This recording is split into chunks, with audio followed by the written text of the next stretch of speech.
Welcome to R take চ্যানেলের পক্ষ থেকে।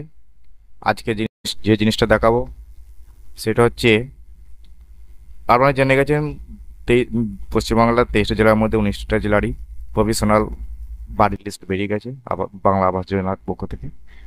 তার মধ্যে হয়তো আর 4টে জেলার এখনো বাকি রয়েছে।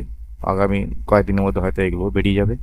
তার 4টে জেলার মধ্যে যেগুলো যেগুলো বেরিয়েনি সেটা হচ্ছে কোচবিহার, বাঁকুড়া, আলিপুরদুয়ার, পশ্চিম মেদিনীপুর। বাকি 19টা জেলায় বেরিয়ে গেছে। আপনারা অনলাইনে গিয়ে আপনারা নিজে নিজের জেলার লিস্টটা ডাউনলোড করে নিতে পারবেন। যদি না ডাউনলোড করতে পারেন, কীভাবে ডাউনলোড করবে তার ভিডিও রয়ে গেছে চ্যানেলের মধ্যে, আপনারা দেখে নিতে পারবেন।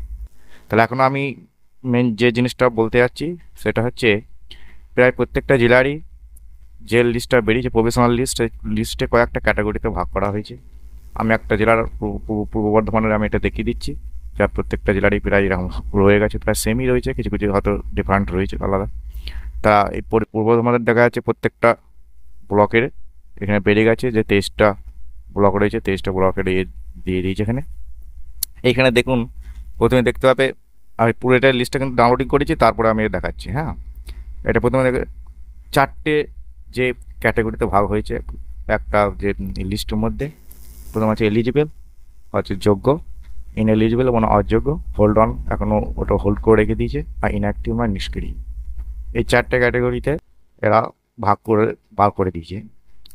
একটা জিনিস এখান থেকে বুঝতে পারবেন, এলিজিবল মানে প্রায় 100%ই, হয়তো 1% সন্দেহ রয়েছে, কারণ এদের মধ্যে যারা বেআইনিভাবে ঢুকে আছে সেইগুলো এখন পর্যন্ত হয়তো কেউ রিপোর্ট যদি করে তার নামে ব্লক অফিসে, তাহলে তারটা হয়তো নামটা বাদ যেতে পারে বা নাও যেতে পারে।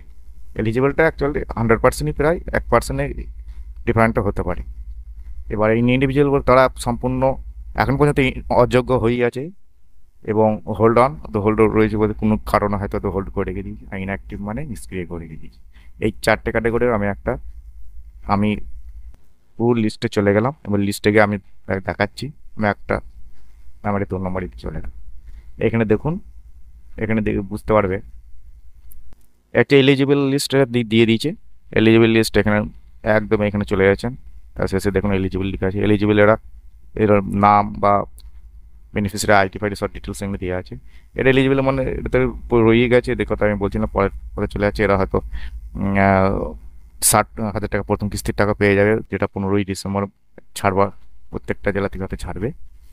আর আমি পরের লিস্টে যাচ্ছি, সেটা হচ্ছে ইনএলিজিবল লিস্ট।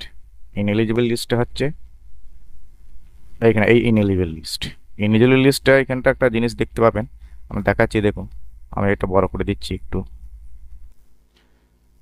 এই ইনএলিজিবল বলছে অযোগ্যরা, কি কি কারণে এরা অযোগ্য হয়ে যায় তার কারণটা এখানে কিন্তু দিয়ে দিয়েছে।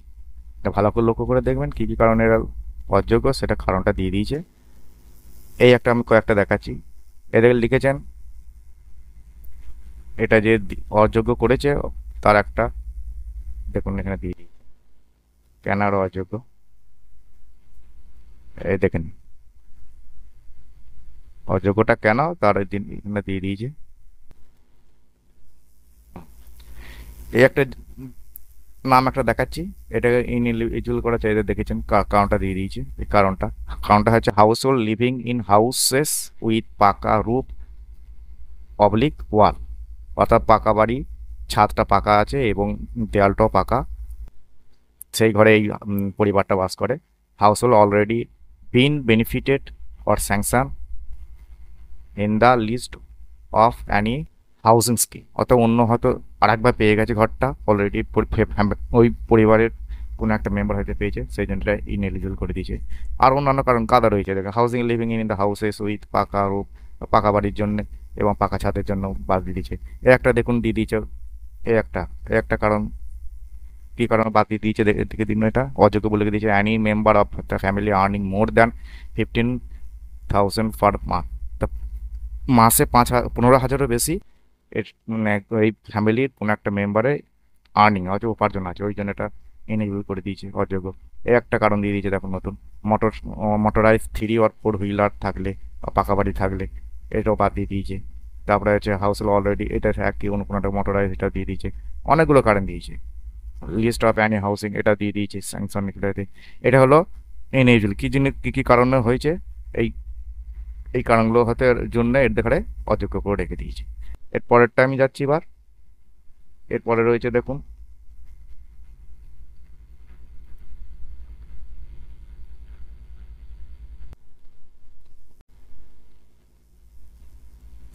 হোল্ড অন, এই একটা দেখছে হোল্ড অন, একটা সে লিখে দিয়েছে হোল্ড অন, এদেরগুলো হোল্ড করে রেখে দিয়েছে।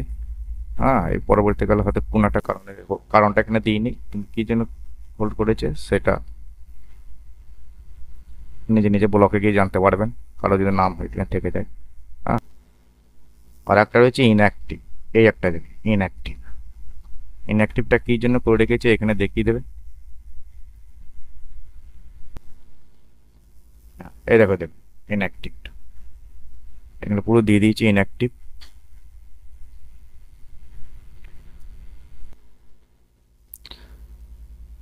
ইনঅ্যাক্টিভ কয়েকটা কারণ দিয়ে দিয়েছে, দেখুন বুঝতে পারবেন। এখানে আছে death without a legal heir, ওই জন্য ইনঅ্যাক্টিভ নিষ্ক্রিয় করে দিয়েছে।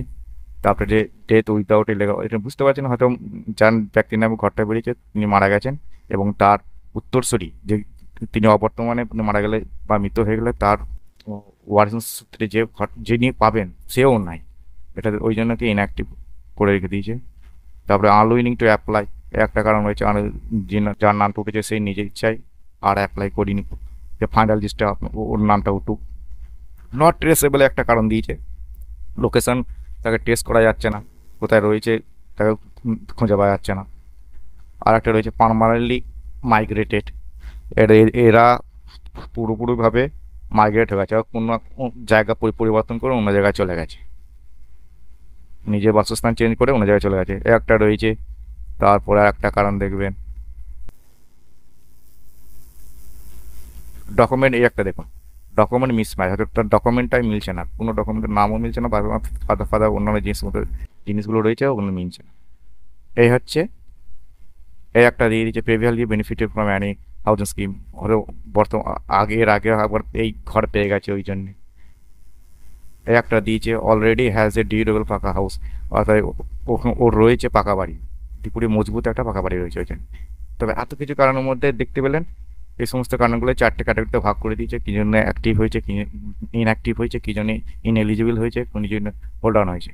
তবে এই চার ক্যাটাগরির মধ্যে হ্যাঁ কোনো যারা রয়েছে যাদের নামে ইনএলিজিবল রয়েছে বা হোল্ড অন বা ইনঅ্যাক্টিভ, এই এর মধ্যে যে সমস্ত গ্রামগুলো এসছে তারা যদি মনে করেন যে না আমার প্রকৃত যোগ্য, হ্যাঁ যে রুলস রয়েছে রুলস অনুযায়ী আপনাদের পড়েন, তাহলে আপনাদের যদি ভুল করে হয়তো এই লিস্ট নাম উঠে গেছে, তাহলে আপনারা অবশ্যই 3 ডিসেম্বর অর্থাৎ আগামীকাল, আপনি কালের মধ্যে আপনার নিজে ব্লকের যোগাযোগ করুন এবং অভিযোগটা জানান, তাহলে হয়তো পরবর্তী যে ফাইনাল লিস্ট বেরোবে 6 তারিখে, তাহলে আপনাদের হয়তো সেই লিস্টটা আপনাদের এলিজিবল লিস্টে ঢুকিয়ে দেওয়া হয়। হ্যাঁ, আর আর যদি যদি আর একটা জিনিস মনে রাখবেন, যারা প্রকৃত নয় হয়তো এখানে যে কারণে আপনারা বাদ গেছেন, এটা ঠিকই হয়েছে, তাহলে আপনারা যান না। হ্যাঁ, কারণ রুলসের মধ্যে পড়লে আপনার নিজের যোগ্য হন প্রকৃত, তাহলে আপনি পাবেন, কেউ আপনার আটকাতে পারবে না। আর একটা শুভ খবর হলো যারা এলিজিবল লিস্টে রয়েছে তারা যদি এখনো পর্যন্ত এলিজিবল, যদি আপনাদের নামে অন্য পাশের বাড়ি বা অন্য কেউ আপনাদের নামে রিপোর্ট করে দেয় এই কালকের মধ্যেও, ডিসেম্বরের 3 তারিখের মধ্যে থেকে রিপোর্ট করে, হয়তো আপনার নামটা বাদ যেতে পারে হয়তো। হ্যাঁ, আর একটা জিনিস হচ্ছে কি, যারা 100%ই একবারে এলিজিবল নিজেকে মনে করছেন, হ্যাঁ প্রকৃত, গ্রামের সবাই জানে হ্যাঁ এর প্রকৃত প্রাপ্য, তাহলে আপনারা আপনাদের জন্য সুখবর, 15 তারিখ থেকে আপনাদের ফার্স্ট কিস্তি ঢুকে যাবে 60,000 টাকা, এবং পরবর্তীকালে টোটাল 120 আপনাদের 1,20,000 আপনাদের অ্যাকাউন্টে ঢুকে যাবে। তা এইটুকুনি ভিডিওটা একটু ইনফরমেটিভ মনে হলে আপনারা ভিডিওটা লাইক করতে পারেন, এবং এই এই সম্পর্কে আরও কিছু ভিডিও রয়েছে আপনারা দেখে নিতে পারেন, এবং চ্যানেলটাকে আপনারা থ্যাংক ইউ। আর আর একটা কথা, স্ক্রিনে দেওয়া যে হেল্পলাইন রয়েছে দুটো, যেখানে একটা নাম্বারের মাধ্যমে আপনি মোবাইলের মাধ্যমে ঘরে বসে অভিযোগ জানাতে পারেন। Thank you.